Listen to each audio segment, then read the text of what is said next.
Have you ever seen an entire tech department quit in one morning? Back in the early 2000s, I worked for a mid-sized tech company that provided IT support, on-site assistance, and software training for various businesses. It was one of those companies with way too many layers of management for its size, 3 directors at the top, then sales, finance, HR, and a large technical department that kept the whole operation running. I worked in the call center tech support team. We were the ones clients called when something crashed or refused to boot. I was a standard support engineer, making £22,000 a year. It wasn't great, but it was decent for our area. The problem was that it never changed. After 5 years, I was still making the same amount, and the company kept cutting small benefits. No more overtime pay, no flexible hours, and no parking for staff after management sold part of our land to a developer. Only directors could park on site now. By mid-2006, morale was low across the entire department. People were frustrated but holding on because stable tech jobs were rare locally. Then one Friday in July, everything changed. One of the senior engineers stumbled upon a document buried deep in our shared network drive. It had a harmless name like Q3_reorg_plan.doc, but inside was a complete restructuring proposal, already signed off by the directors. By company policy, this file was supposed to be accessible to all employees for transparency, but they'd clearly tried to hide it. The document explained that one of the directors was leaving and selling her shares. The remaining 2 had bought her out, draining company funds. To restore financial stability, they planned to restructure the company. It sounded professional until we saw the pay scales. Every technical position below team leader was getting a pay cut, anywhere from £3,000 to £5,000 a year. At the same time, anyone with manager in their title was getting a hefty raise, some as high as £10,000. On top of that, the new employment contracts would include non-compete and client soliciting clauses that hadn't existed before. By the end of the day, everyone in tech had seen it. You could feel the frustration through our internal chat system. Over the weekend, one of the senior engineers invited everyone to a barbecue at his place. Nearly the entire department showed up. Between grilled burgers and beers, we made a plan.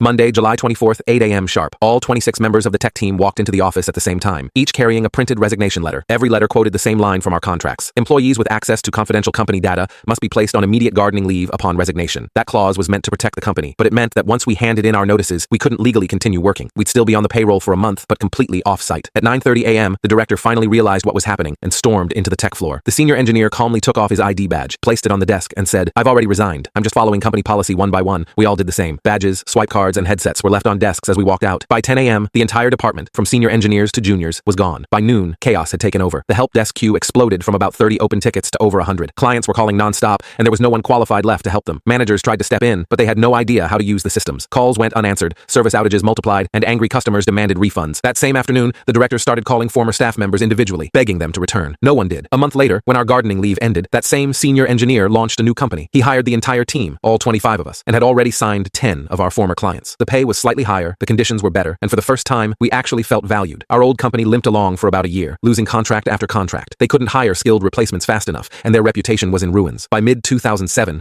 they had closed their doors completely. The remaining directors had to sell personal assets to cover their debts and later filed for bankruptcy. The new company, on the other hand, is still alive and doing well today. I stayed there until 2010 before moving on, but that morning in July, when 26 people quietly stood up and walked out, remains one of the most unforgettable days of my entire career.